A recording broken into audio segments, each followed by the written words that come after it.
Good morning, જય શ્રી કૃષ્ણ. આજે સવારે એક બાજુ શાક, એક બાજુ ચા ને એક બાજુ રોટલી બનાવી નાખી અને પછી નાસ્તો કરવા બેસી ગયા.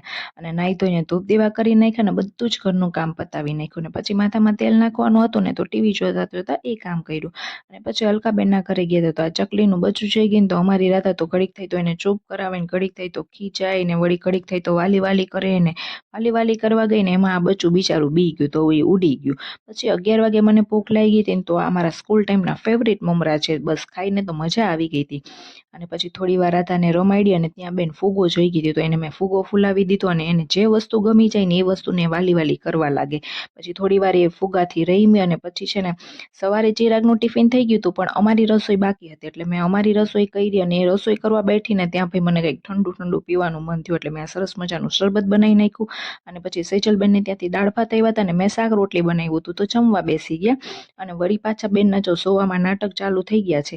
પછી ઉઠીને ચા નાસ્તો બનાવ્યો અને પછી થોડી વાર રાધાને રમાડી અને રેડી થઈને નીકળી ગયા રાજાઈ મામીના ઘરે. રાજી મામીના ઘરે જઈને અમારી રાધાએ તો થોડો નાસ્તો કર્યો ને પછી પાછા ઘરે આવી ગયા ને આજે જમવામાં બટેટા પૌવા બનાવ્યા હતા. અને જમીને પછી ફૂલચર સોડા પીવાનું મન થયું હતું ને તો અમે નીકળી ગયા સોડા પીવા માટે ને હું સોડા પીઉં છું ને ત્યાં સુધીમાં તમે વિડીયોને લાઇક, શેર અને કોમેન્ટ કરવાનું ભૂલતા નહીં. જય બજરંગબલી, બાય બાય.